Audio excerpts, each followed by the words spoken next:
ពូជលាយ3មុខនេះដូចជាផ្លែ5ផ្លែ2ហើយនឹងទឿនចិត្តនេះហើយផ្លែ5វាធន់នឹងកម្ដៅថ្ងៃហើយទឿនចិត្តវាអាចជួយបង្កាត់ពូជតគ្នាទៅវិញទៅមកហើយផ្លែ2គឺវាអាចជួយគ្នាឲ្យបានផ្លែល្អដែរបាទ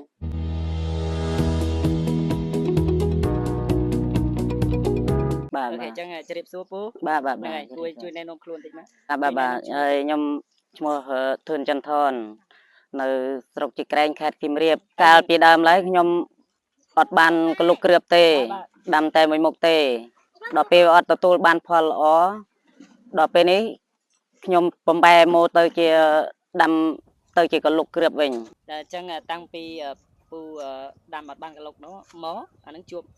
បញ្ហាមួយខ្លះទទួលបានទិន្នផលយ៉ាងម៉េចខ្លះទិន្នផលនោះទទួលបាននោះវាល្អច្រើនដែរក៏ប៉ុន្តែគេទីផ្សារគេអត់ទទួលរបស់យើងព្រោះអីដូចថាយើងដាំតែមួយមុខទៅវាបើថាធំវាធំរហូតទាំងអស់នោះឯងអញ្ចឹងអានឹងគឺជា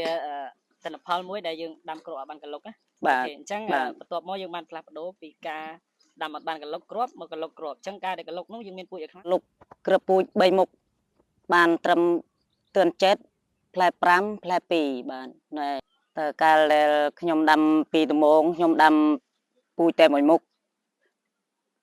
ហើយក្តឹបវាក៏អត់ទៅកាន់ទេវារុះរយដល់ពេលខ្ញុំណែកលុកគ្រាប់ពូជមកហើយផ្លែវាក៏បានល្អដែរហើយវាមិនមានក្តឹបឯណាជ្រុះច្រើនទេវាជ្រុះតិចតួចដោយសារចាបវាកាត់ទេបើថាឲ្យវារុះរយខ្លួនវាអត់ងាយមានទេបាទនេះដូចផ្លែនេះវាអត់មានដូចថាអាកាលមុនយ៉ាប់ដល់ពេលកលុកគ្រឿបមកដល់ពេលនេះជួយគ្នាទៅវិញទៅមកទៅមានអីល្អទៅវិញទេបាទខ្ញុំក៏មានពាក្យណែនាំទៅខ្លះដែរព្រោះអីណែបងប្អូនតង់ប្រមាណដែលធ្លាប់បានដាំជាដំណាំឲ្យគូជ្រើសរើសពូជទៅតាមដូចថាកលុកគ្រឿបពូជដូចខ្ញុំនេះក៏បានដែរព្រោះអីខ្ញុំទើបឲ្យកលុកគ្រឿបពូជនេះបានខ្ញុំដាំទៅបានផលបើថាអត់កលុកទេគឺអត់បានផលទេ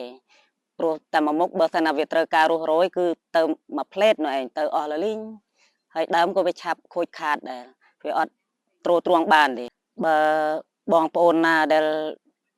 ធ្លាប់ដាំដូចខ្ញុំចេះអាចកលុកគ្រាប់ពូជ3មុខបានត្រឹមទឿនចិត្តផ្លែ5ផ្លែ2បាទណែមានតែប៉ុណ្ណោះទេបើលើពីនោះខ្ញុំមិនទាន់ដឹងទេព្រោះខ្ញុំមិនទាន់បានដកបិសោតថែមទេដូចថាដាំចន្រុះគ្នានេះដោយសារតែការផ្លែ5វាធន់នឹងកម្ដៅថ្ងៃផ្លែ2វាអាចជួយបង្កាត់គ្នាទៅវិញទៅមកហើយនឹងផ្លែទឿនចិត្តនេះគឺផ្លែច្រើនហើយបែកខ្នែងក៏ច្រើនបែកខ្នែងច្រើនហើយផ្លែវាក៏ច្រើនដែរទឿនចិត្តគឺផ្លែខ្លាំងជាងគេហ្មងដល់ចេះហើយវាជួយបង្កាត់គ្នាទៅវិញទៅមកទៅអាចធន់បានដែរនឹងកម្ដៅថ្ងៃគឺបាន3មុខនេះគឺធន់ហើយព្រោះខ្ញុំដល់ពេលយើងប្រើកលុកចេះទៅអាចបង្កាត់គ្នាមកនោះឯងអាចជួយគ្នាបានអញ្ចឹងមានអីបន្ថែមទៀតទេមានអីទេមានតែអរគុណដែលបានមកជួយមើលដែលឃើញនឹងភ្នែកចេះដូចថាគ្រឿបកលុកទៅយ៉ាងណាបាទអូខេអរគុណច្រើនបាទបានចែករំលែកបាទ